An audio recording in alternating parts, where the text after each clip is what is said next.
Howdy. Just for the record, the only thing worse than eating a peanut butter sandwich with milk is eating a light peanut butter sandwich with water, not milk, with water instead of milk, is eating light peanut butter with water instead of milk. Just a little bit of worldly wisdom, to start off the day. How is everyone? Let's scroll through real quick and see who we have here. Let's see, we have Senior Titan, Gene Hudson, Image 1953, Susan Robertson. That's everyone who has mentioned something in chat thus far. So greetings to all of y'all, and of course to those who are unable to watch us live. No shame in that. That's why this is recorded. That's why I do it on this channel, on YouTube. Even though YouTube is a terrible, terrible place, they allow us to do it for now, and it is easy for someone like me to use, and it's recorded. Can't complain about that. So, again, you don't have to do this live. That's the beauty of this, is that you're not you can't be here. Great, but you could watch this at 3 a.m. on a Saturday. Perfect. I just we're sad we miss you in the chat, but you're still part of the family. And as far as news goes, speaking of part of the family, so my son is going in. Well, let me start with Alan. Alan is actually getting ready to go on a trip to go sort of speak at another church and sort of start their crusade. It's a new church, and they're sort of like a sister church for him.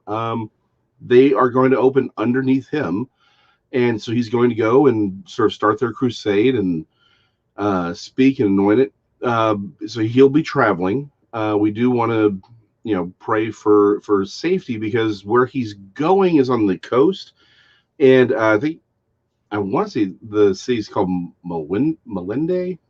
I don't quote me on that. Anyway, but it's closer to the coast, and it's a more Muslim-controlled area. It is, it's Kenya and it's Muslims. I'm sorry. I mean, let's speak truth here. It's a dangerous situation. So if we let's remember to keep him in prayer for his travels, because he's legitimately putting his life on the line to go speak to fellow Christians and to start a church in a place that's dangerous, right? And let's also keep this sister church in prayer as well, because again, a huge Muslim population there.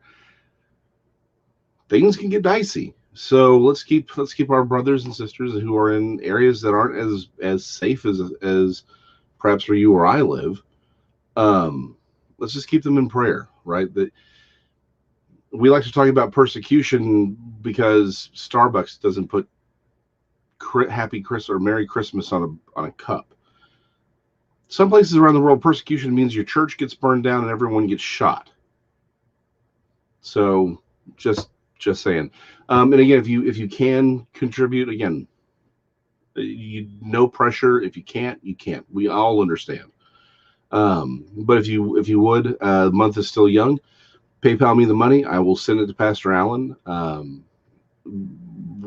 Basically, it's like the Friday before the last full week of the month. So probably that'd be next Friday. We got some time, but I think I will be sending it. Hold on. Let me pull up the calendar here. See, today's oh, well, okay. So not the 18th. I may actually be sending it. Well, I want to make sure it gets there in time. So maybe Wednesday the 23rd. That's 1, 2, 3. Yeah. Gives them time to get it before the 1st. So the 23rd is probably when we will be sending it. Unfortunately, we have to send it by Western Union. And Western Union, when you're doing it the way I do it, it's like, for whatever reason, they won't let me. Like, if I could just use the credit card, like, they'll send the money instantly, but the credit card's like, nope, we're not doing that. So to actually send cold hard cash, it's like 4 business days. Like, I'm willing to pay to if you want to send it more. Like, no, we'll do it. They're like, no, we'll do it for free, but it's gonna take you 4 days. I'm like, I will pay the $2 fee. And they're like, nope, no, you're doing hard cash. We'll do it for free. 4 days. We were doing PayPal, but then PayPal just suddenly was like, oh, you're sending money to Christians overseas? Yeah, we can't do that. So, yeah. one of these days, I'm going to get smart and create a banking system that allows money to get to Christians without, even with minor fees, but like quickly and reliably.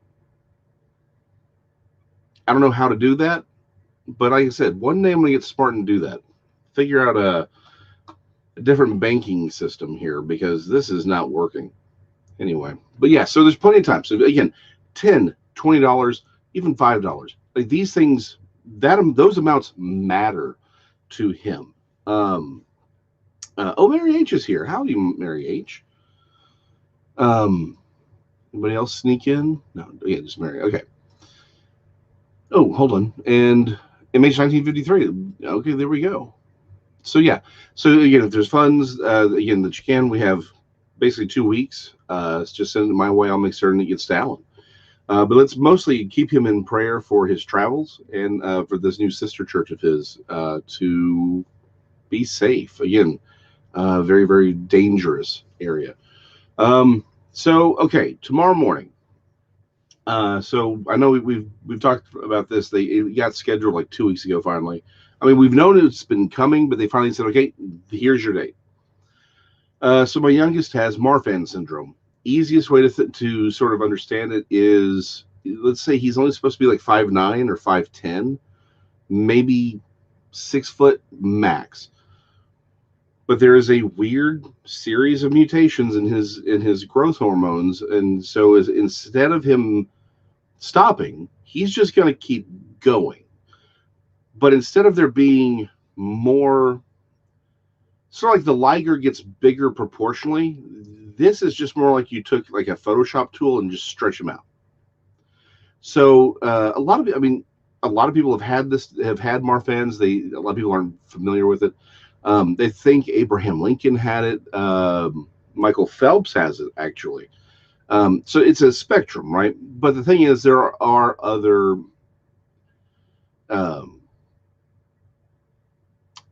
complications that come along with it. For him, it came with several different malformations in the skeleton. He was born with a sloped foot, but we were basically able to correct that. Just shoes and everything. He has some micronathia on his lower jaw, which we're looking at different ways of trying to do it without surgery. But the main thing, he has scoliosis, and we've got a woman who does. She's not a chiropractor. I can't even tell you what she does. I've seen the word dozens of times, and it still doesn't make sense to me. But it's like magic, right?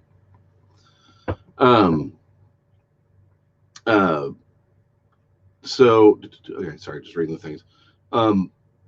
She does things with magnets and realigning things. Like, it was weird. The stuff she does, it's amazing though. She did more to fix his back than just about anything that anyone did. Even the doctors were like, well, we wouldn't expect this to, they're like, well, we're going to do this so it doesn't get worse. And she hasn't fixed it, but he's improved dramatically. But now the big thing is his surgery tomorrow. It's going to be first thing in the morning tomorrow. In fact, we're waking up at like 4:15 here, so we can get there in time. And so what they're going to do is they're going to fix his apectus. So his sternum basically goes in where your solar plexus is, right? So you get your chest, the base of the chest where everything meets, where it goes in a little bit. You could basically take an entire, teacup and put it in there. It hasn't been too much of a problem, but it is definitely starting to obstruct his lungs, and they're worried once he gets much bigger, that is going to be a problem, and it'll affect his heart as well. So what they're going to do is insert a titanium rod, and it's sort of like an arc. He goes in upside down from the side. They're going to raise up his sternum on like a hoist, um, and then they're basically going to slide everything up and under, and then they're going to flip it over and mount it onto his ribs, and then he'll be good to go. He basically won't be doing anything for 8 weeks. After that, because a lot of things have to heal. But we're getting everything set up for that. So the surgery is tomorrow. I'll be there obviously all day Friday.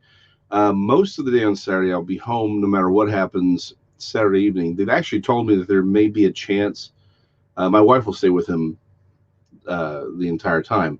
I'll come back Saturday afternoon. They may even discharge him on Saturday. Um, I honestly don't see that being the case. I think probably Sunday, but they could keep him a full week. They haven't necessarily. They don't know. They have to see how he does. So we'll see how it goes. But so what that means for us. Um, so I'll be here Sunday, no matter what. I will be here. So I'll let y'all know how everything went and how that looks. So again, any prayers would be very appreciated. Um, like I said, at this point, we've done everything we can. He's going to be going to a great hospital with a great surgeon. Um, Again, the people who, because of his Marfans, every time he goes in, every doctor in the world wants to poke and prod at him because he's a unique um, test case for a lot of different things. Plus, he has celiac, so that actually changes the nature of a few things, and so the doctors want to poke and prod and find out everything they can.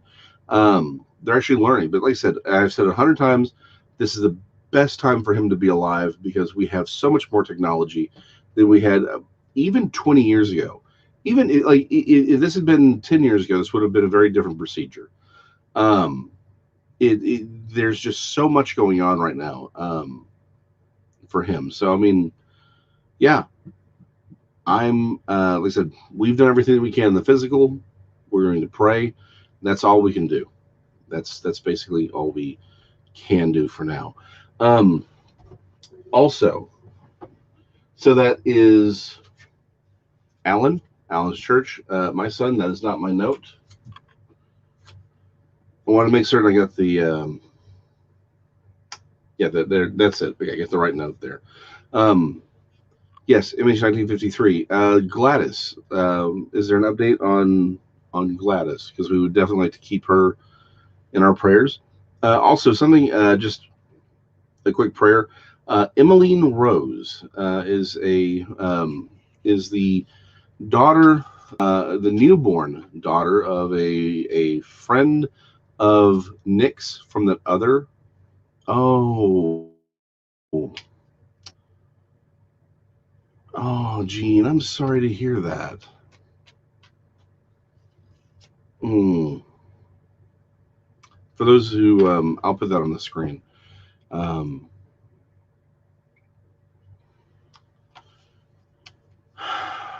so Gladys has passed. I'm so sorry to hear that. Um, but you're right. She's in the arms of our Lord.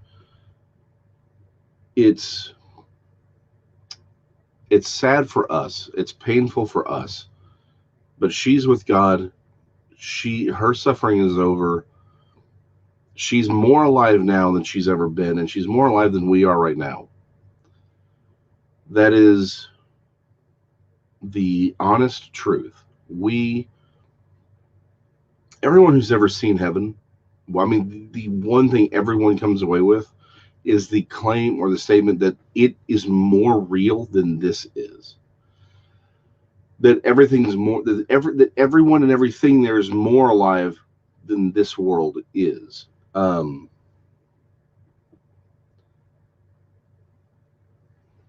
It's a conversation for another day. So I'll do the tip top of it. Even physics is telling us that there is a higher reality, and that higher reality is so real, we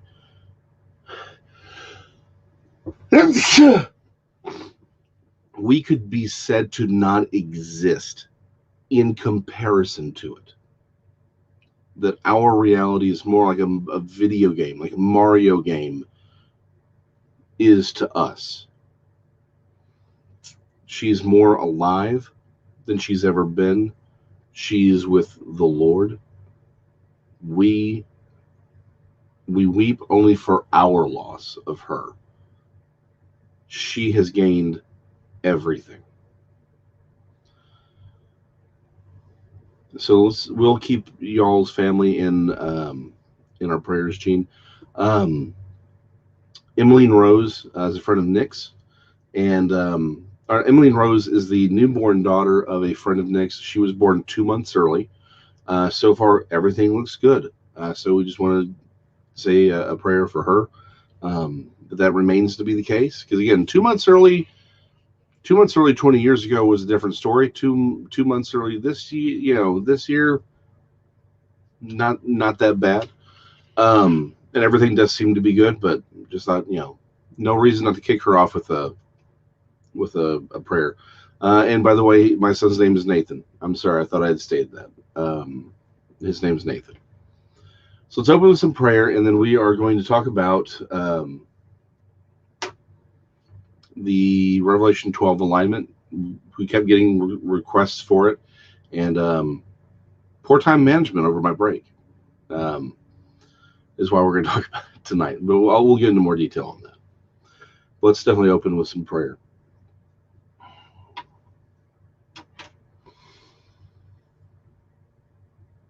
Heavenly Father, we thank you and we praise you for all that you've done.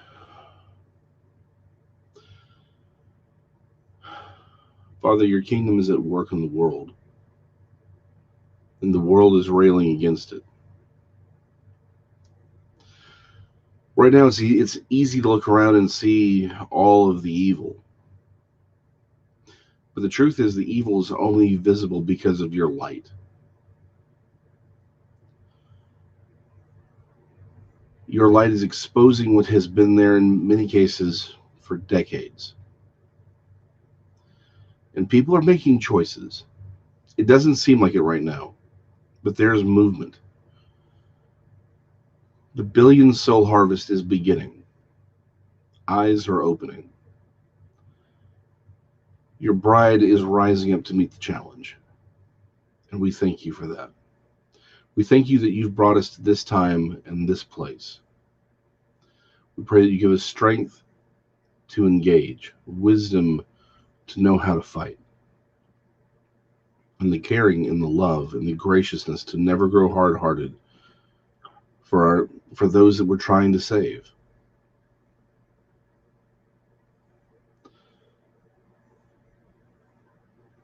Father, we thank you that Gladys is with you right now.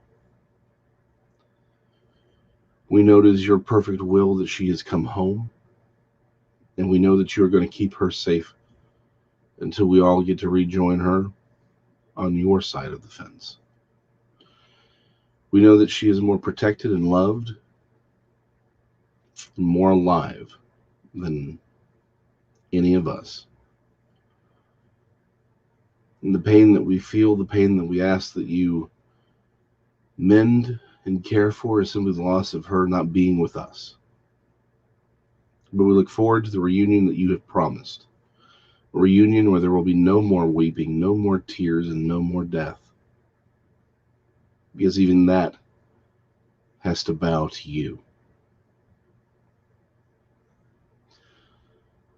Father, as Alan travels to begin this other new ministry, this other new church that will spread your word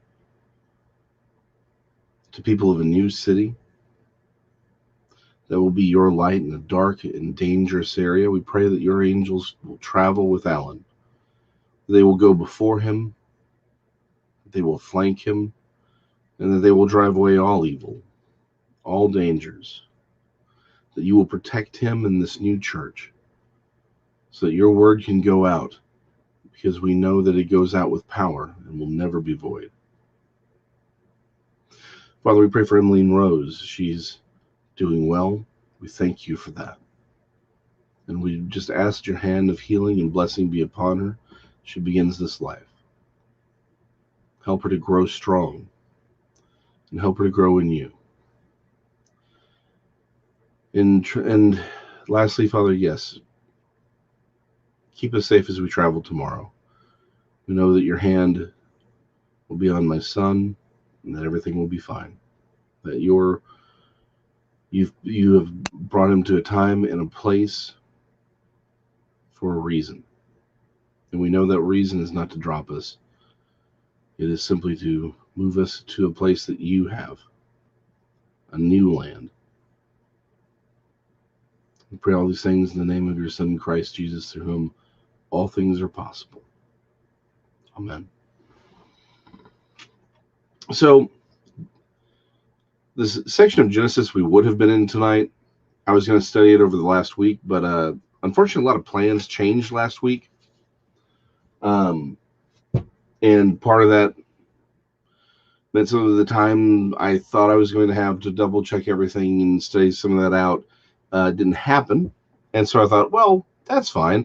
I can do it on the week before. I mean, I've got, Monday, Tuesday, Wednesday, plenty of time. It's early in the month. It's supposed to be slow at my job.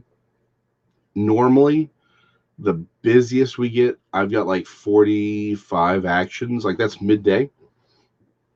Normally, I have my queue completely done. It's me and another person. We have that queue under control by the time we log out. Like I said, the worst it ever gets is like 45. I've seen it hit 50 once.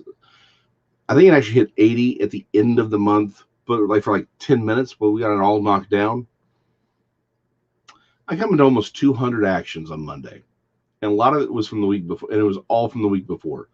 So I have literally spent every waking moment trying to get us caught up. And basically we are, like after this, I'm gonna grab dinner and then I'm gonna go, I'll be back online, working, trying to fix everything for her because I'm gonna be off tomorrow.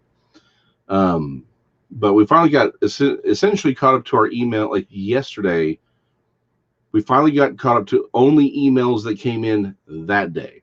That's how far behind we were. It was nuts. I mean, literally insane. So I did not get a chance to study it out. And again, here's what bothers me is I think I'm going to study this thing out. Like part of me, the cynical part of me, the part of me that's usually more right than I'd like to admit, is telling me you're going to study this out, and there's not going to be anything there. But like I read it, and I have this feeling that there's something I'm not seeing, which is why I want to read it out and actually take a good hard look at it, and maybe compare it against the Septuagint. But I wouldn't be surprised if by the time I'm done, I'd just be like, nope, you completely wasted that time. But you know what? Doesn't matter, because no time is wasted in the Bible. That's my thought. That is my thought. Oh, hi, Troy. Welcome. So what we're going to talk about today is no, it was a Tuesday. It was a Tuesday, Titan. I'm very certain of that. Again, a lot of math behind that. A lot of math, but it's a Tuesday in October. Okay, so Titan, you had a question at the beginning. I wanted to basically, I have a quick response to that, and the answer is maybe. It's actually something I've been wondering myself. What I will say is it's something I am thinking about, but I will say this: I am absolutely, oh hey cheese freak, I am certain we're not living up to being the kingdom. That I'm certain of. Now, what does that actually mean? I don't know yet. Sorry. It's we'll have to wait and see. Yeah, probably a Sunday lesson. It's something I'm looking into, and because of the nature of it, I would like to be more certain. Um, but yeah, definitely, like I said, I don't know necessarily about the bride, but I do think maybe the kingdom. And I think, and here's the thing, I think really this is, I think we're coming into the time where people are starting to figure that out. I think as a large group, it does seem like there's this move that's happening. We're seeing these things, we're asking these questions that maybe we haven't asked before. We're seeing things differently, or maybe at least in different lights. And so I'm not surprised if maybe this is just the time to start asking those kinds of questions. So we'll see. But I want to make sure I get it right, or at least as right as I can be. So we'll go into it. But again, the bride part, I don't. So since we're going into Revelation, for me, the understanding of the bride, I think this is something we seem to miss, right? Um, yes, cheese freak. Yes, his surgery is tomorrow morning for his chest. They're installing a bar. Um, so I think this is one of those things where we tend to, in the modern church, right? We separate ourselves from the Old Testament church, I think, way too much. We see it's like, no, that's the Old Testament. We're the New Testament. We're completely different. Are we though? I mean, really? If we, and this is why understanding the Septuagint is so important when you come to the New Testament, because the New Testament's written in Greek.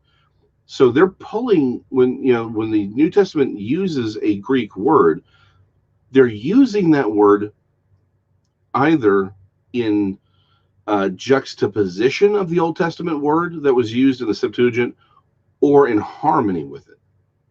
So, if a great example of this is Peter, right? When he talks about um, the spirits trapped in Tartarus, he had other words to use. Why did he specifically go his way to choose Tartarus?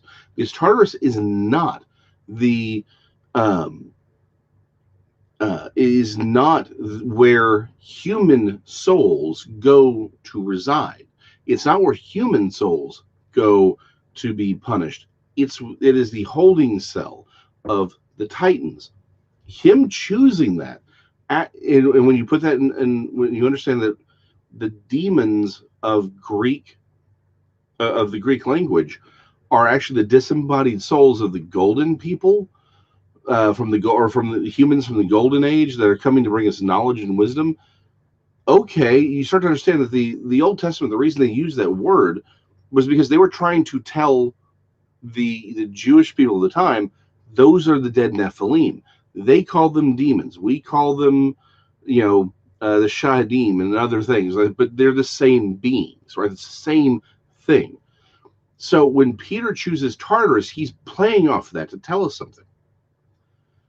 So it is interesting. It's like, why did they use the word the church to talk about the New Testament body of Christ? Because that word is the word that's usually translated as congregation in the Old Testament. When it talks about Moses at Mount Sinai, right? It talks about the camp of meeting, the congregation. That word congregation in the Septuagint is ecclesia, which is where we get the church in the New Testament. It's the same word. We miss that because we have everything translated in English, but we miss what they were doing. They're connecting them. It's all the same thing. The church is what we see, or the bride of Christ, rather, is what we see in Revelation. At the very end, when it talks about the New Jerusalem coming down as a bride, well, it's the city with everyone in it. Old Testament, New Testament, millennial. It's all one thing. And so we tend to separate ourselves from the Old Testament far too much. So for me, I don't think the question is necessarily about being the bride. I think we are the bride. Being a good bride, that's a more accurate question. But I think the heart of your question is really more about, are we being the kingdom? For that, I'm going to say I don't think we are. But what does that mean? Well, that's what we're trying to figure out. So that's going to be a study. So what does that bring us to today? Well, y'all been asking about, y'all keep asking questions about the Revelation 12 alignment. So we'll talk about it.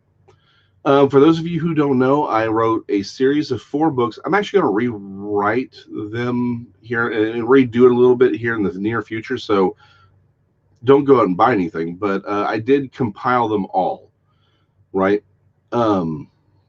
As one book. It's the tetralogy. Y'all know my page. So I'm actually going to I'm hoping to have Siru ready the next 2 weeks.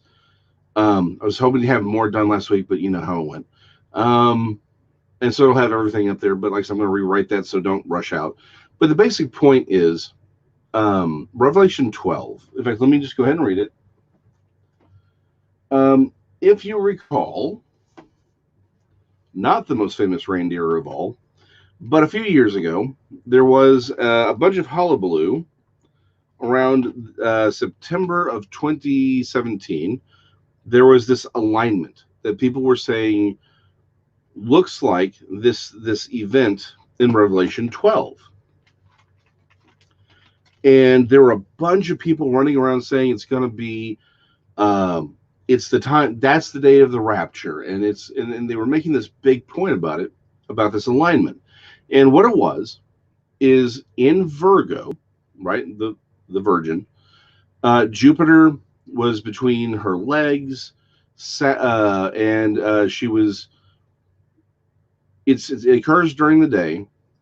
The moon is at her feet, and above her, Mercury, Mars, and Venus were in alignment with Regulus, which is the largest star in the constellation Leo, which has 9 stars. So literally what you had was a woman clothed in the sun, moon at her feet, arrayed with 12 stars, or the crown of 12 stars. And for those who may not be familiar, Jupiter is the star that is proposed by people like Frederick Larson to have been the star that announced Jesus's birth. So let me give you a little bit of background on that, and then we'll read chapter 12, because Larson's work is basically the foundation for this whole, everything I'm about to tell you. Frederick Larson's work on the Star of Bethlehem. You know what, Cheese Freak? We're going to come to that. Because something actually happened on the vacation, or maybe it happened right before, that makes 2033 even more interesting. So you can go watch it for free, the Star of Bethlehem on YouTube after this, if you want a little more background. But Frederick Larson, Star of Bethlehem, his basic premise is that on Rosh Hashanah, which is the Feast of Trumpets, around 2 or 3 BC, I can never remember. On that date, he believes that was the day that at least it was one of the main events that made the Magi go and travel to Jesus. So let me skip ahead a little bit. Okay, so the story of Jesus, we have the kings from the east, the Magi from the east. They come to worship Jesus. Well, why? Like that's one of the big questions that people don't understand is, how do they know to get there? The Magi should sound familiar. Daniel, when he was in Babylon, he was a Magi. Now, what happened all throughout Daniel's life as Magi? Everyone who came against him died. Remember the stories. It gets even worse when you throw in things like Bel and the Dragon, which are from the Apocrypha. Essentially, by the time Daniel has lived his life as a Magi in Babylon, He is one of the most prominent magi to have ever lived. All of his writings would have been considered sacred. All of his disciples, because he would have been mentoring all kinds of people, they would have learned directly from him. They would have taken all of his writings, all of his prophecies. They would have had copies. They would have kept copies of the Hebrew scriptures. He would have made certain that they had them. How do you think they got? Again, they all would have gone back with them, but they would have kept copies. Remember, Daniel gives them an actual mathematical equation that allows you to know the day Jesus enters into the kingdom of Jerusalem, or in the city of Jerusalem. Sorry, we've been talking about the kingdom the whole time. The city of Jerusalem for his crucifixion. That math is there. The Magi were very good at math. They were looking for him. Again, 500 years later, but the Magi were still looking for them. Oh, Gene, copies, that's thousands of years ago. Babylon's been destroyed a couple times since then. We'd be lucky to find anything. But we have found, actually, but here's the thing, we actually have found stuff that shows the influence of the Jewish scholars and Jewish work in Babylon. There's a bunch of material there. But the main thing is they were waiting for him. Interesting, pagans were waiting for Jesus, and the Jewish people weren't. That's an aside. They were waiting for him. But what were they doing? They were astrologers. They were looking to the stars. They had a good idea about when he should be born, right? They probably said, okay, so bam, bam, bam, bam, bam, boom. Okay, so this is when this event happens. We can do the math. Okay, this is when he's walking into Jerusalem, according to our most famous prophet and Magi. Okay, let's just back that up a little bit. Like, let's say, okay, we should be looking for something. They could have probably even said, okay, let's say 50 or 60 years in advance. Because there's nothing necessary to have told them how old Jesus needed to be when he walked in. They probably would have assumed 30-ish. They had other scriptures. They had those copies, but they just said, okay, we're going to really look hard around this time frame. What did they see? Well, what they saw was, and this is something you may not know if you haven't studied astronomy, the planets and the stars move differently in the night sky. Stars move in a perfect track like clockwork.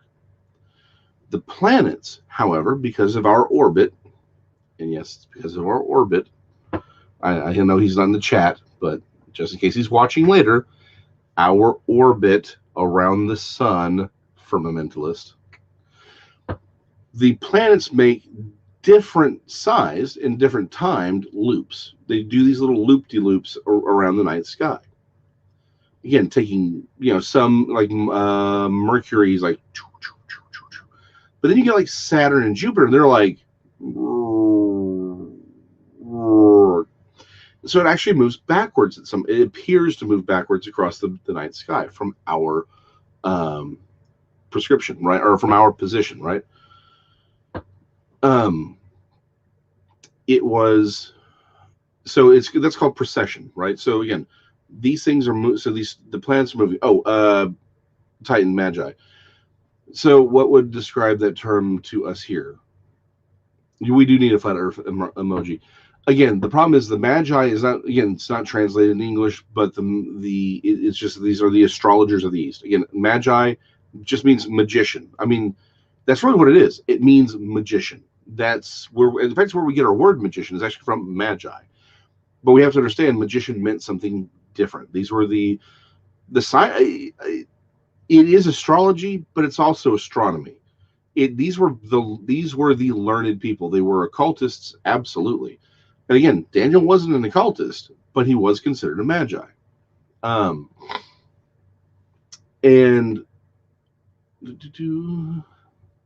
yes, I did play the orbit card. So they were watching the sky. That's their job. They had all, the Babylonians particularly were wonderful with their astronomical observations, with what they had, what they could see. And what they saw was Jupiter, which is the king star, in their pantheon. Okay, so here's the thing.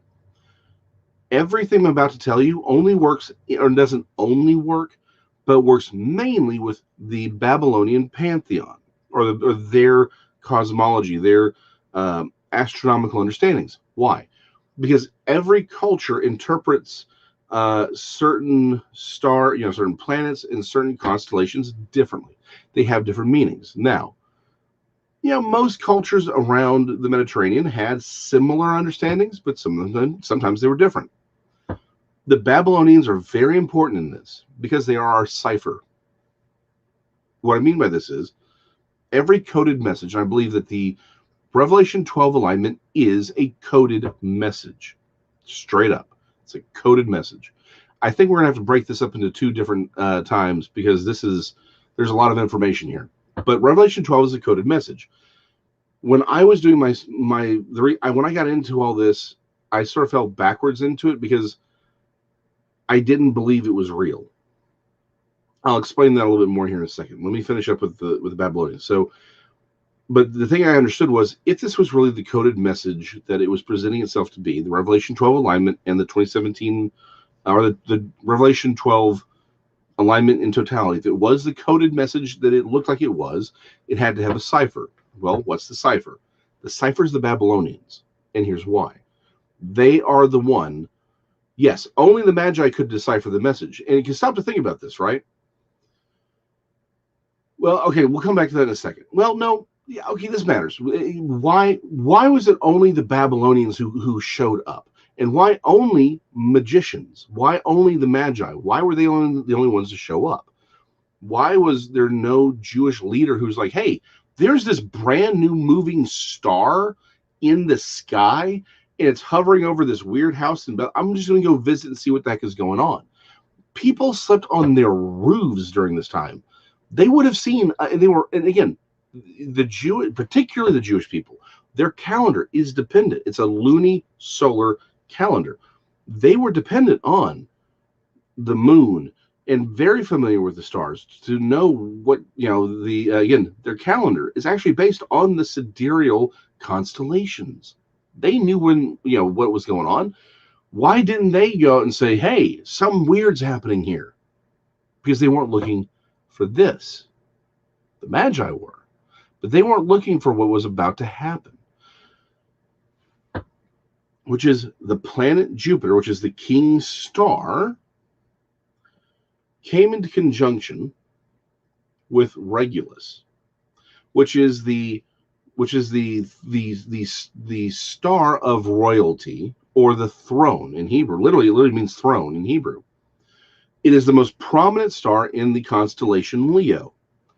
Leo, the lion, is the symbol for the house of Judah. Now, Jupiter coming into conjunction with Regulus, meaning they actually overlap for one day, not a big deal. Happens a lot. It's a thing, but it happens from time to time, every 10 years or so. Not that by itself, not a big thing. But then they would have noticed that it went backwards because of precession, right? Remember I said there's this corkscrew thing, little curly Q thing? Well, what that means is it actually, if here's Regulus, came down, hit it once. So the king star, or the king with the planet, Jupiter, which is the king star, even though it's a planet, it comes into conjunction with Regulus, the throne, or the royal star, comes back around, comes into conjunction again, and then comes back around one more time, and then moves on. So 3 times it comes to conjunction.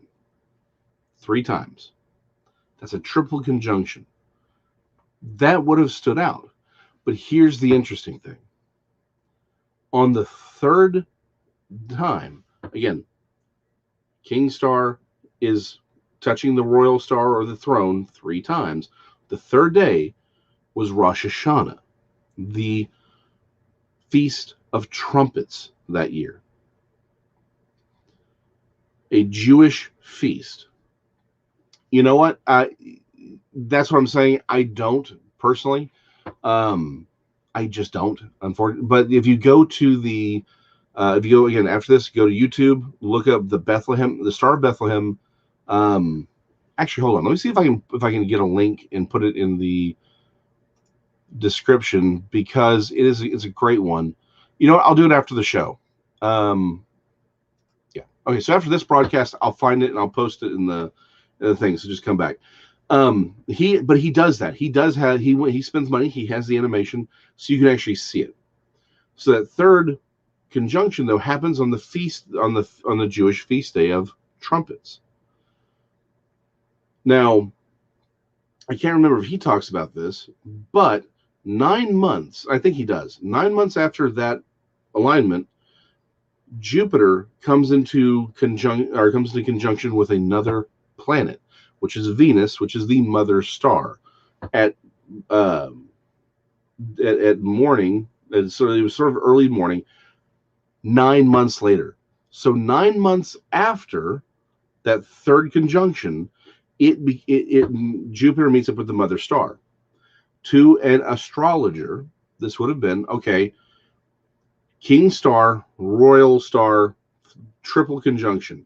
That's a king. This is a big kingly event. And now, 9 months later, exactly 42 weeks, which is the gestation period of a human child, it comes in conjunction with Venus, which is the mother star. And this actually, you may have even heard this thing. People say, "Oh, this was the Bethlehem star." People have talked about this because it happened again where they came into conjunction just a little while ago. It forms one of the brightest events in the night sky outside of a full moon. It's one of the, again, when you lived in an age when you didn't have neon lights and things, it's the brightest thing you've ever seen in the sky. They would have known what that was. They would have said, hey, this is a super important king who just got born.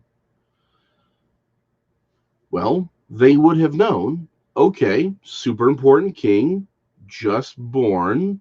This is the time frame that Daniel said we should be looking for this guy. Let's go find this Jewish Messiah. That's why they knew to be there. And that's why the Babylonians are so important to what we're about to talk about. So, a little background on me. I was actually looking because when I first came across Frederick Larson's conversation about the Star of Bethlehem, I'm like, okay, interesting. I think this actually makes a lot of sense, and he's got a lot of, you can back it up. I like things that are objective, meaning we can look at it, we can test it, and this is sort of the prophetic insight. We'll hit that up at the end. It worked for me. And one of the things that he himself pointed out was how often certain astronomical events connected to Venus show up. And in fact, on that day, right, when Jupiter was was making contact with Regulus for that third time on Rosh Hashanah, Venus was in the air, was in the sky. And he points out that it's a new moon because it's the feast of trumpets. It's a new moon, but it was under her feet, and the sun was up here. And they mentioned, oh, hey,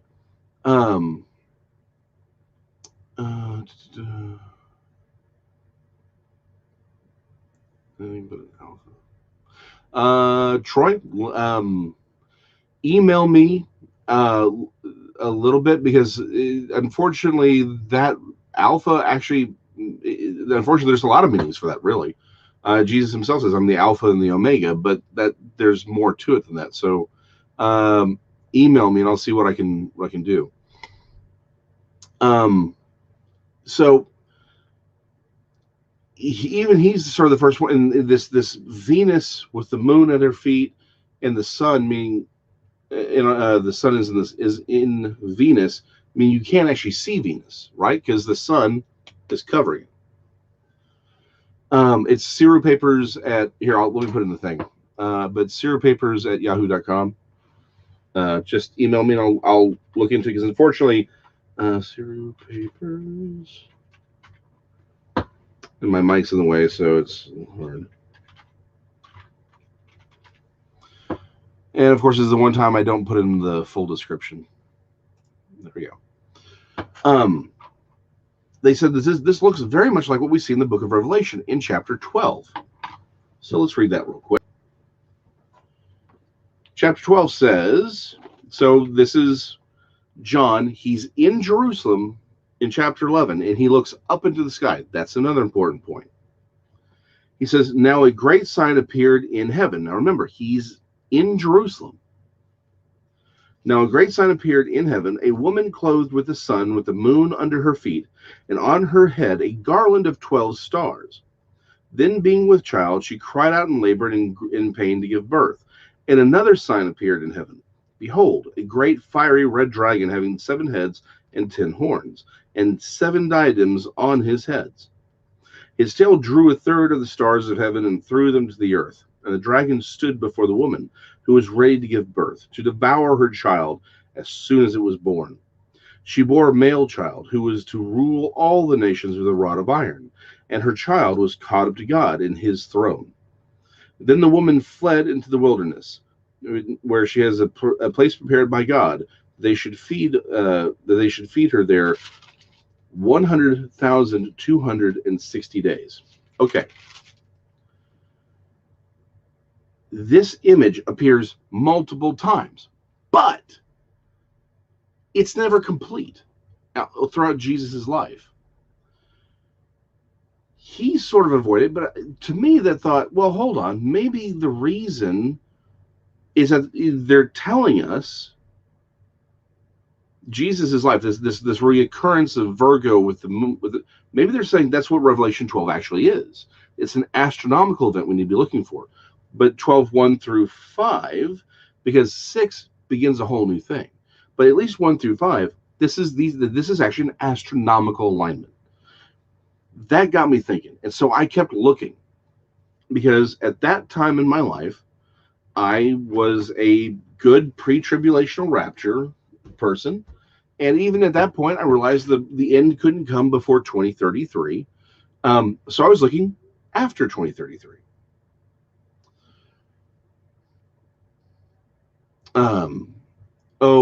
Troy, believe me, interesting for me is an entirely different worldview. So I kept looking for it, 2033 on. Couldn't find anything that vaguely resembled this. And then I came across a video and they're saying, hey, 2017, we have the alignment. To sum up, I'm like, it can't be in 2017 because, so I'd actually given up looking. I'm like, okay, whatever this is beyond me. I'm happy to a man's got no limitations. I'm a dude in an art desk. That's all I am. So I'm like, okay, I can't find it. I'm done. Then I come across in 2014 a video, and they're like, yep, it's going to be the rapture on that day and the whole 9 yards. September 2017, we're going to have this thing. So, and at that point, though, my thought had changed. I was no longer a good pre-tribulational rapturist. I was pre-wrath. I'm like, okay, well, hold on. And again, nothing against the guy. I actually give him props. I disagree with his interpretation of this whole event, but I gave the guy props for what he did in my books, because without him, I wouldn't be where I was. But in all things, what I do is, if I see something, I'm like, okay, well, I could just say that's insane, or I could actually double check it, because unfortunately, truth seems insane in our world until it becomes accepted as truth. So I'm like, well, let me see if I can disprove this. And I thought, again, long story short, there's got to be a way to disprove it if it's wrong. That's one of the methods. It's not just looking to prove it. It's like, well, what would disprove this? And everything kept adding up a little too well, really well. Long story short, the only thing that didn't match up for me was no one could understand where Satan was in the whole thing. I discovered it's actually Saturn in Ophiuchus. But again, to understand that, you have to understand the Babylonian star charts. And who Ophiuchus in the Babylonian star charts is actually depicted in a couple different ways. But it all ties to one as a king riding a dragon. The other is it's a dragon human hybrid. I'm not kidding. But regardless of which version it is, it's still the same god. I want to say it's Ninurta. I may be wrong. I'm pulling this out of my head. Unfortunately, there's a lot in there at the moment. But it is the serpent that is actually, I'm not kidding. This is not me making this up. I nearly freaked when I read this.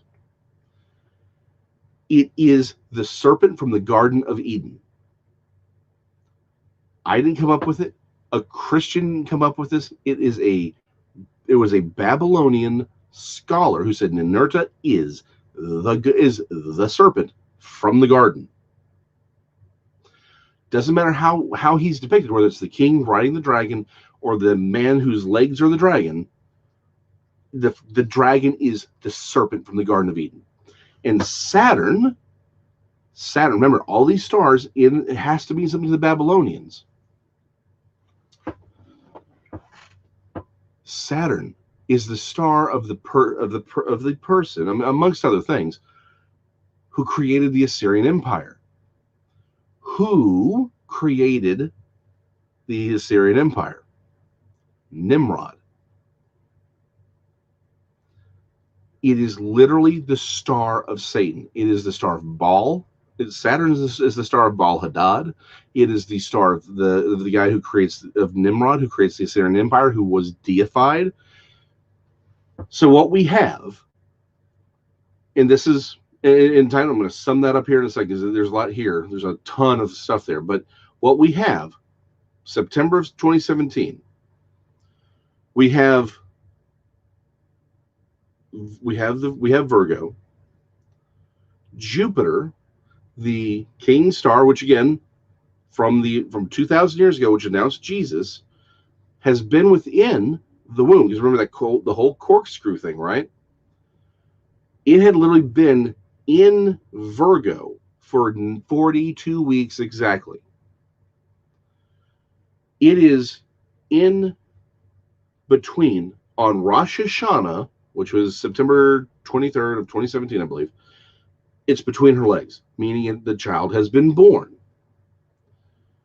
Above her, we have Mercury, Venus, and Mars in alignment with Regulus again, giving her 12 stars.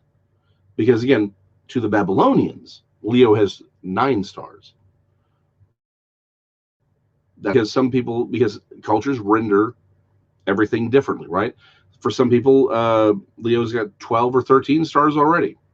So the point is, the Babylonians said no, it had 9. So we get our 12 stars. She's there. And from Jerusalem, if you go and you get a star chart program, you can watch it.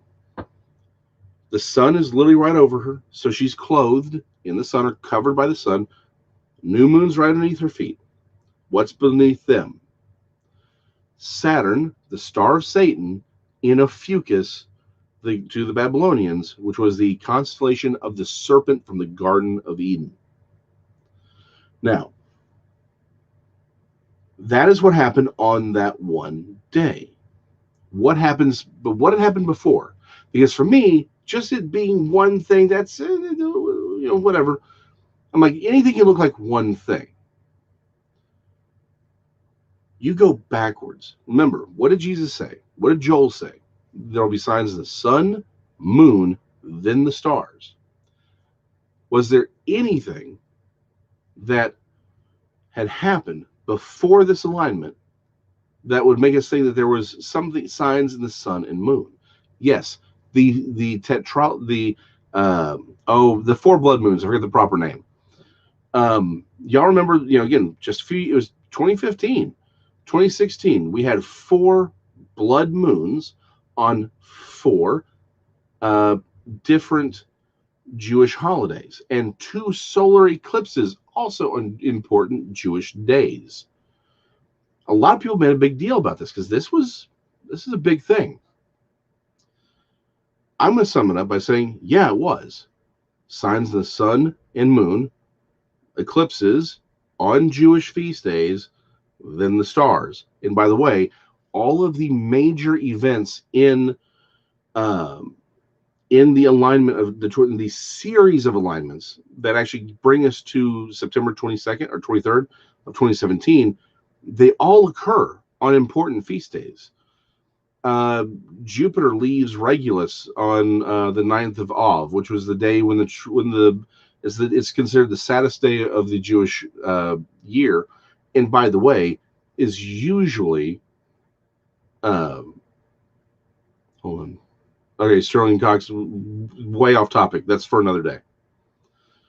But yeah, because the other books talk about it. I mean, all throughout the New Testament, talk about his resurrection. Anyway, where was I? Okay, so all of these. So again, 9th of Av, worst day in the Hebrew calendar. In fact, lots of bad things occur on those days. Because again, remember their calendar is different from ours. So look when that day is, and you'll usually, if something big is occurring, you can see it. So September 23rd is merely one day, right? It's one day of a series of number of alignments. So what we have are sun, moon, and star, or the sun and moon have important, they have signs, events that have occurred. Well, okay, so Sterling, not what we're talking about today. We're having stay on topic, or you can ask those questions another day. But here's the deal: what if there was no is irrelevant because we do have them. That's a stupid question. That's like saying, would we believe in gravity if we didn't have every scientist that has existed since Newton? It's a stupid point. It's just it's a nonsensical point, because again, John or Luke if we don't have the books, we wouldn't know anything. So there'd be no point. It's a non sequitur. It's like would you be speaking English if English didn't exist? Again, if you want to talk about why there's reason to believe in the resurrection, go for it. But that's a different conversation, a different day. We're having a very specific conversation today. So here's the main thing, though. We have reason to look at it and say, okay, so this one event in 2017, this is it. But here's where everyone gets wrong. I mean, literally everyone. I was the only one who put in print that, yes, this was Revelation 12, but had nothing to do with the rapture. In fact, I said I didn't expect anything to happen on that day because they misunderstood what it was. And this is the key. Everything up until now has been trying to explain what to be looking for, what we were looking for, what was happening in the sky. What everyone misses is, why was it there? What is the purpose of it? And it's because no one and the real reason for it is because no one bothered to actually try and decode it. They just said, well, this looks like it's the thing, therefore they then laid their interpretation on top of it, instead of saying, what is it? I approached it as, again, I don't think it's anything special to go with me. I was just the guy who saw it, because I was just different. I saw it as a coded message. Well, what is the message? Here's the problem. And this is the thing that everyone missed, right? Everyone stops with verse 5, which you would call A, right? Verse 5a, which is they stop with, she bore a male child who was to rule all the nations with a rod of iron. They stop there. Why do they stop there? Because they miss the rest of it. The rest of the verses, he goes back to his throne. Why is that important? Well, if you're caring only about the one day, you would stop in verse 5a.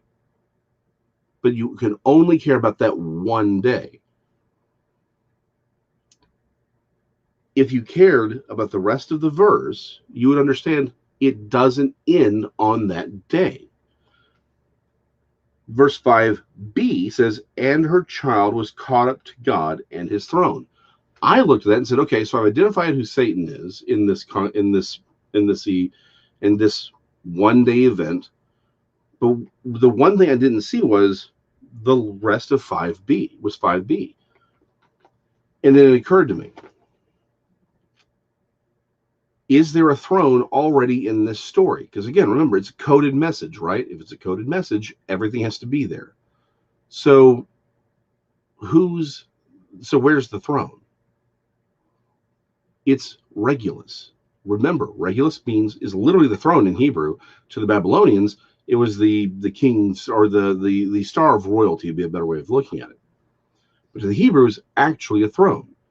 So hold up, went back a little bit, noticed that Jupiter actually left Regulus before it went to Venus this time around.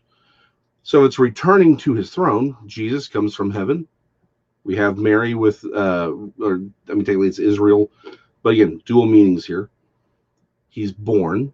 Well, that means he has to return to where? Regulus. Well, remember what I said. Jupiter returns to Regulus all the time. Well, when does Jupiter return to Regulus after this event? 2027. And it's 12 years later. No, 10 years later, sorry. That's when I realized the reason everyone was getting it wrong was they weren't reading the rest of the scripture. And there's a message here. That's the point. Everyone thought it was a one-day thing. It's not. It's a series of alignments and conjunctions, and there's more to it than even what I'm talking about. There's other messages hidden within this layer. It is that it is not done yet. The 2017 alignment didn't begin in 2017, and it doesn't end until 2027. Well, what's the message? The message is very, very clear. What happens after verse 5? After verse 5, the woman flees to the wilderness. Well, hold on. Constellations can't move. Constellations can't move. Only the planets do. So how could the woman flee to this other place? How could she be moving? Because it's changing. The story is changing. The first 5 verses, that is about the constellation, right? That's the alignment. That's the message. It's a road sign to tell us where we are. Everything happens after that. Again, becomes a metaphor. It's taking it's built off of what was already said here. We know that it's Virgo, the Virgin, but it's also Israel, because Israel is what's in the second half. So what we have, right? This is like the feast and kind. Correct. These are things that are moving. It's a message. We have the alignment is telling us where we are in the timeline of history. After 2027, and again, that's all we can say. It doesn't give us anything else. It just says after that event. So after he's returned to Regulus, after Jupiter's returned to Regulus, then these other events happen. Well, what happens after those other events? Or what are those other events? We have the woman flees to the place in the desert. I'm going to just flat out say that's Israel. That's just where it is. Because where's the place prepared for Israel? It is Israel. The Jewish people are going to flee to Israel, where they're safe for the first 3.5 years of what we call the tribulation period, or the 7-year period. She's safe there.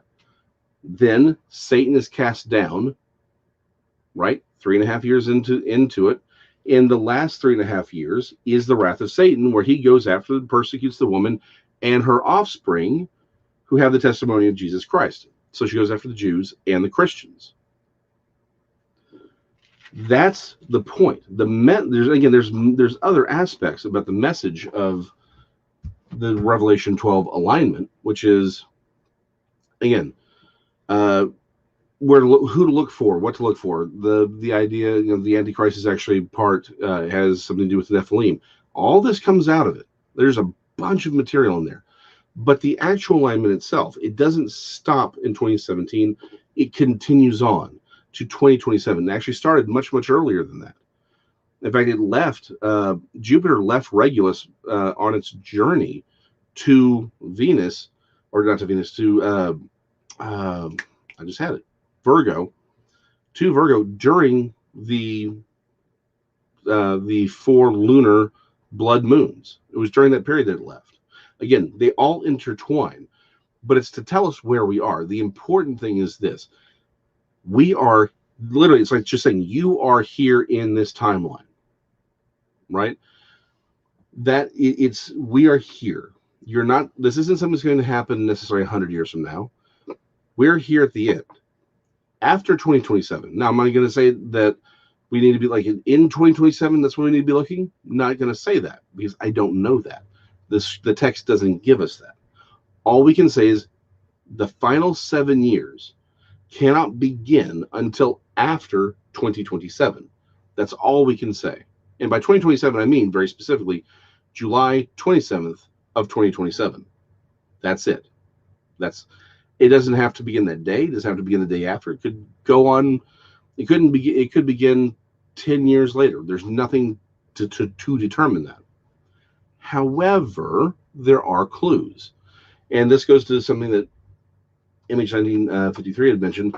Again, in the book, I point out all of the different things we need to look for as that are clues. In the year 2033 pops up an awful lot in this math. For example, there's 40 years is the time frame for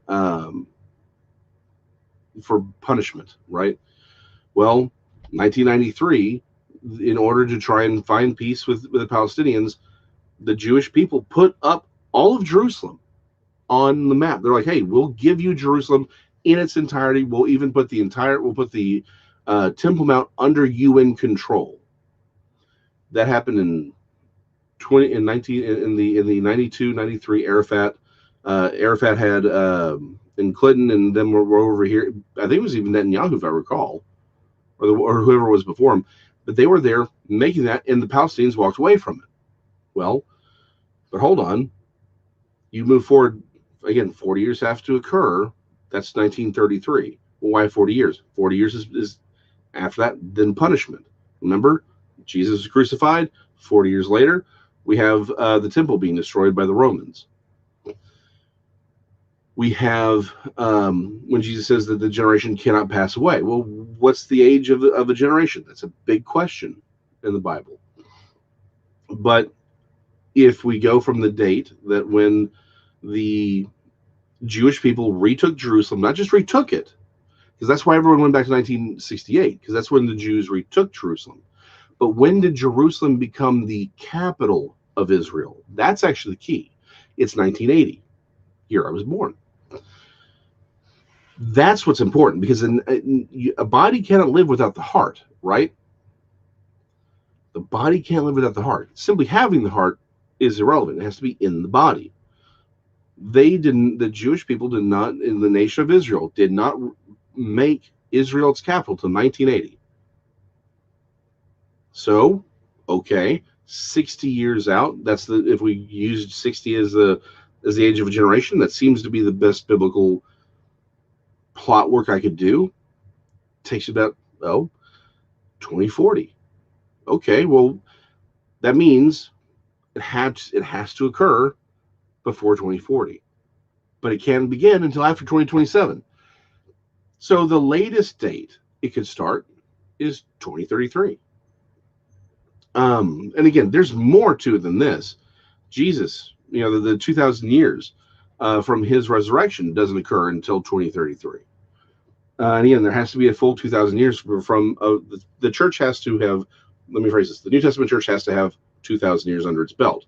So 2033. Again, a lot of things start connecting at 2033.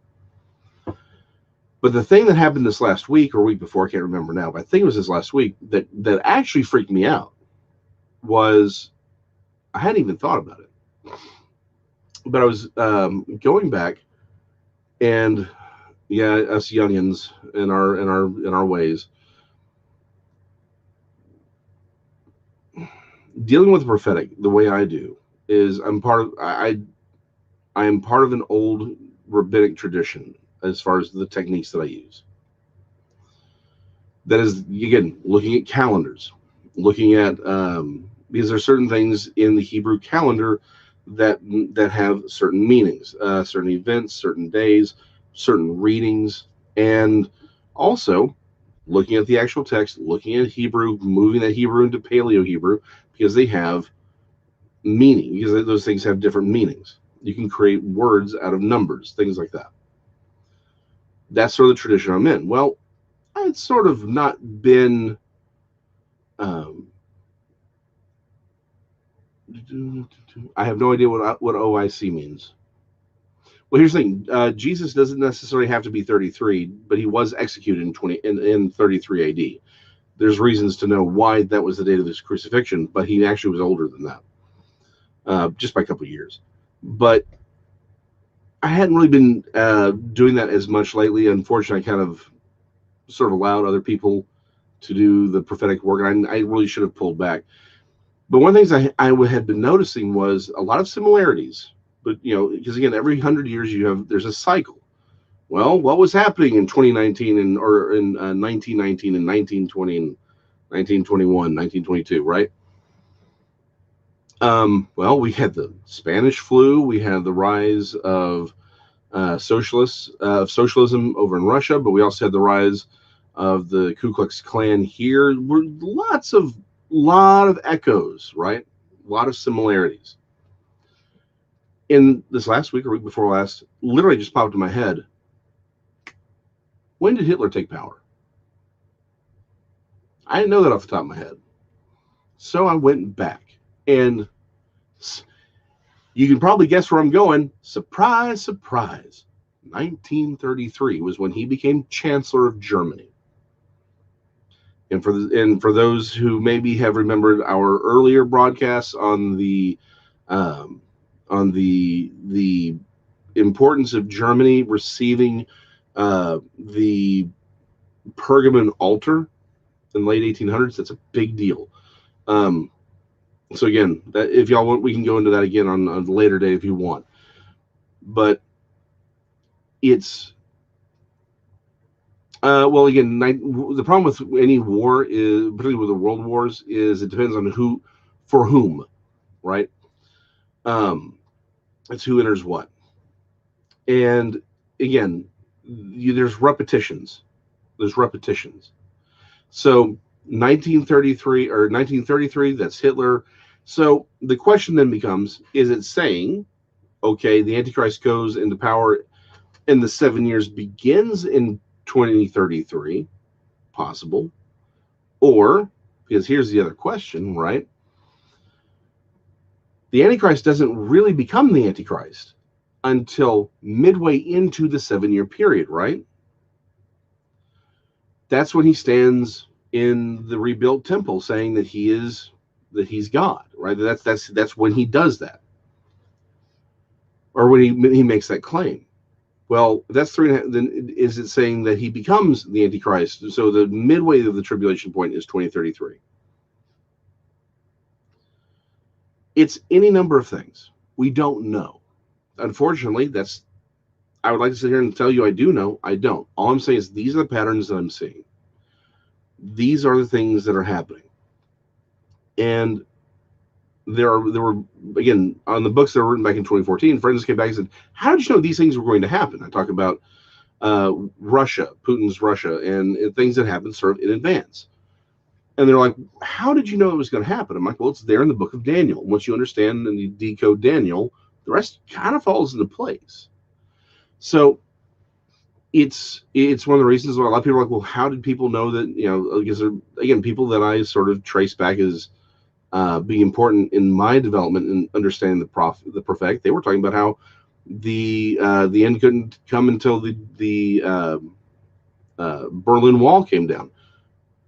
Quickly, though, as a bit of a background trivia, do you know what the German word was for the Berlin Wall, or at least for the East Germans, at least?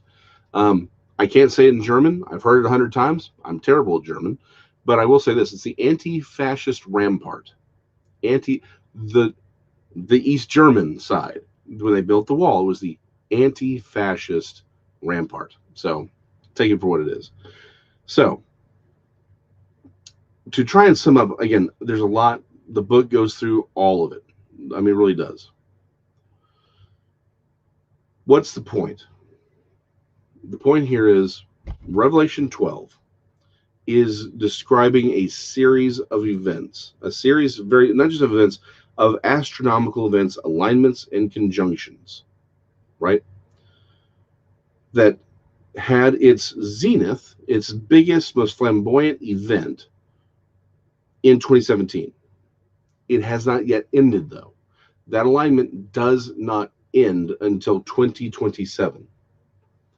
After that event, the final 7 years will begin.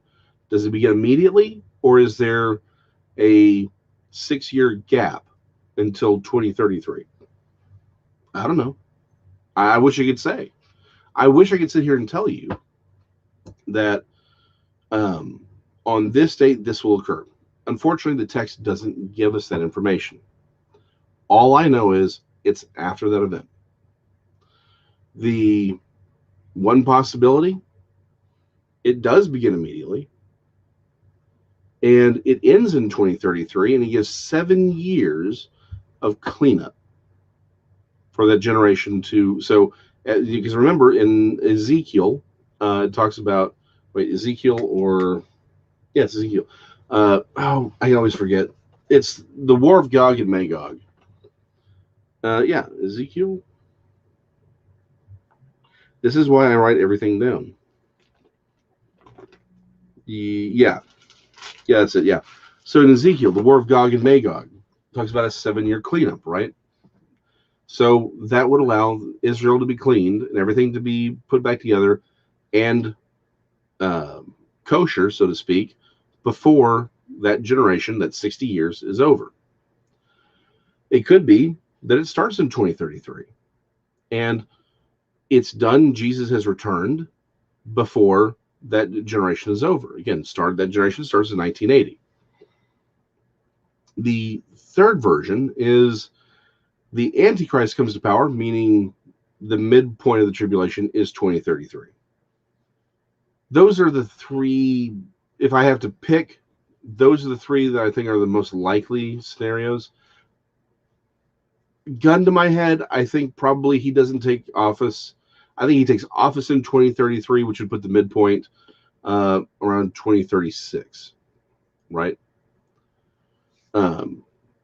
Yes, the abomination that causes desolation. Well, again, abomination of desolation, abomination that causes desolation. It's mentioned in multiple places. The problem is it's phrased differently in different things, and the way it's rendered in Hebrew versus Greek is slightly different. And those are, but the importance is because you could even say it's the abomination that causes desolation. So there's some nuance. So yeah, the Antichrist, standing in the Holy of Holies, claiming control over that, is and he sets up the abomination of desolation at that point. That's what we're looking for. So again, gun to my head, I think probably 2033 is when the Antichrist comes to power, which means 3.5 years after that is when we actually see the abomination of desolation. But I'm not going to, tell you to bet on it. It's not anything I can say is guaranteed. Just it, that's just what it is. I can only tell you what the text tells you. I can only tell you what the alignment does. I can only tell you what history has shown us. That's all I've got. I don't have any special insight. I don't have any special understanding. Angels don't talk to me, right? I'm just a dude at an art desk and nothing more than that. Never have been, never will be anything more spectacular than a dude at an art desk. So that's what it is. But I hope that helps. If you are more interested in it, you can go ahead and buy the book, or you can get the books. Or you know what? Y'all are great people. Email me. I'll email you the book as it currently stands. The new one you can buy. But the new one's going to be a bit, because I want to rework it. I want to focus more on how to read the book of Revelation. I think that's probably the biggest contribution is more how to read the book, because I think the problem is that's the biggest misunderstanding is, first of all, age is you're only as old as you feel.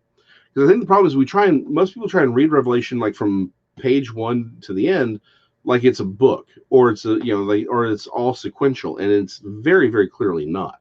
Okay, see, that's not entirely true. It is sequential but it's not. The problem is we misunderstand why it's sequential, or the sequentiality of what we're seeing. There we are. So the problem is it isn't laid out this way.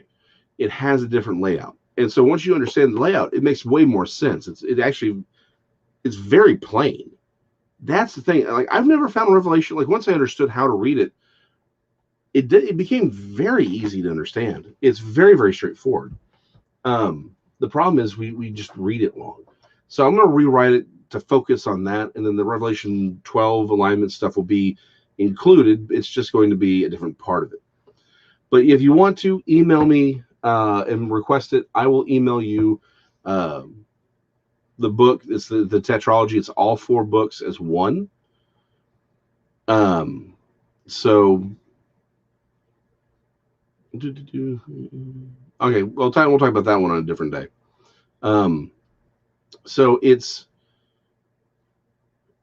again, I'll email me. I put it in there, make a request. I will happily email you a free copy of the book for if you want to go more into it, because there is a ton more to go into it. For example, if you understand Daniel, you understand that what you're looking at with the beast in Revelation, right? The beast of the Antichrist, which is his nation, is actually Britain, at least modern Britain. If you include old Britain, then it's probably Britain and France, but definitely Britain. Russia is not a part of the empire, but has probably like a military agreement with it. And that what you have is the old Ottoman Caliphate is actually the empire that he will come out of, and that will be the bulk. He doesn't actually militarily or politically control the entire earth. His nation, the nation that he runs, is a conglomeration of these things, but you only get that if you understand Daniel. And once you understand Daniel, you understand Revelation very, very clear. That's all in the book. So make life easier for you. So on that, so yes, Titan, again, those questions will again, slightly off topic, but we'll deal with them on another day. Sterling, if you're still here, again, send me an email and I as to what the basic nature of your question is, because we have what we have. But if the question is why should we believe in the resurrection of Jesus, we can do that. But do it. We'll put it down for a particular date. Again, this episode was dedicated to questions that we've been getting in previous requests. So we wanted to do this. This was not, sometimes on our Saturday, come all, it's all open questions. But on the Thursdays and Sundays, we try to be, a little more direct. You can ask questions, but unfortunately, sometimes we do have to try and attack a specific topic to be fair to everyone. So if you're interested, be more specific with what your real question is, and we would be happy to give a day to that particular question, because if your question is why believe the resurrection, that's a more interesting question, right? Because there's more to do there, because it's just, well, would you believe this if this book doesn't exist? Well, the problem is the book does exist, so it's pointless to ask. But again, it's like, well, how could we believe something if it wasn't written down, if it wasn't recorded? How you couldn't believe, like, you wouldn't believe that World War II happened if you didn't know, if no one wrote it down, if historians didn't record it, if people stopped talking about it, you wouldn't know that it occurred unless you lived through it. Go back 200 years. The only reason we know Napoleon existed is because people wrote it down. So if your question is why we believe in the resurrection, that's a better question. And if you want, email me. We'll set up a date, and we'll answer that specific question. Or you can hold off until we do another Saturday hangout, maybe a month or two away because of my son's surgery. But you can throw it us in if you prefer. So anyway, that's it. So I know we went long tonight. I hope that doesn't throw anyone off. But I think I was trying to answer the question of the alignment, what was going on. Are we still in it? Is it still happening? Did it pass? Try to understand what it is. So I hope this helps. Again, if you want more detail, email me. I'll email you a copy of the book. Um, and as far as the question of, again, the kingdom, we sort of talked about that a little bit at the beginning.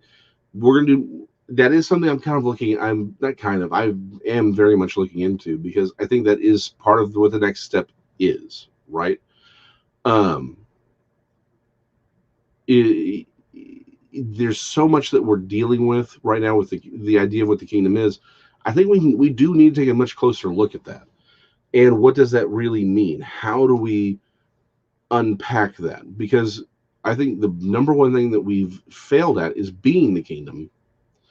And so I think there's a difference between, yeah, I think the difference between being the church and being the kingdom, I think there are, one is what you are, one is what you are doing. And I would like, and I think we have to get both right.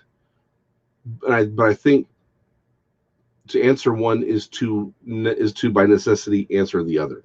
So it's a question we're going to explore, right? We will have it. We'll pin it down. I think this is, and I think we can pin it down because this is the time to pin it down.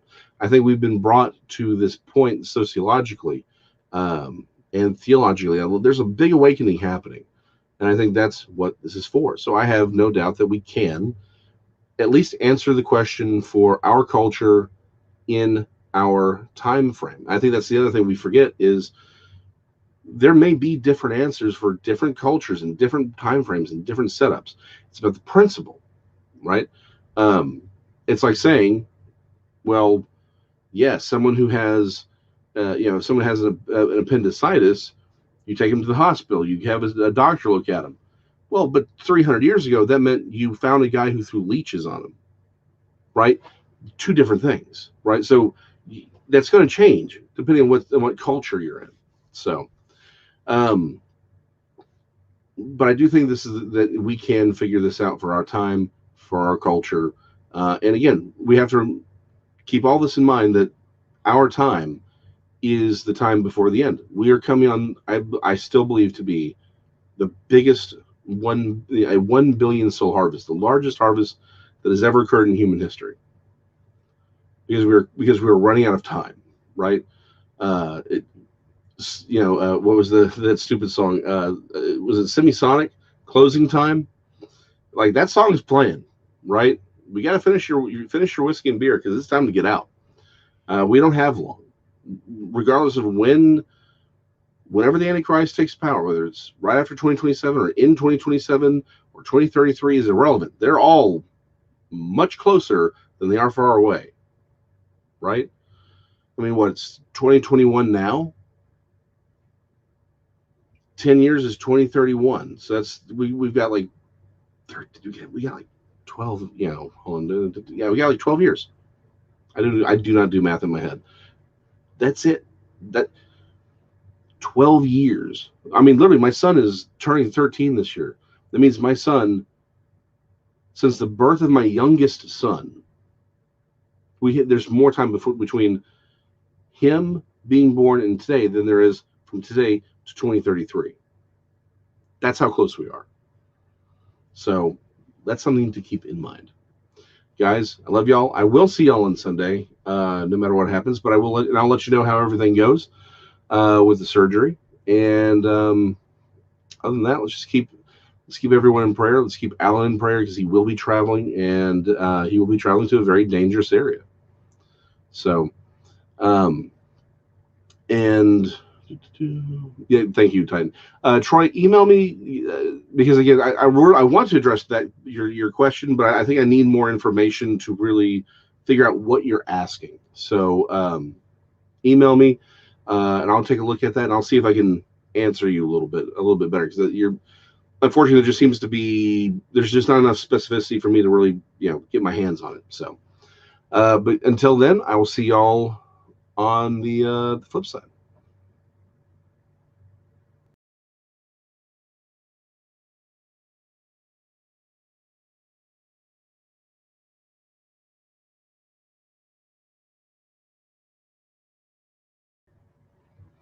Sorry, I just saw Gene's question. Nothing is happening to his old ministry. He is traveling to help people. So there's a new church opening. He is going to speak with them. I may have been incomplete on this, or not have described this as well as I should have. Alan is actually traveling. There's a new church that is starting. They're going to be underneath him. So he's still where he is.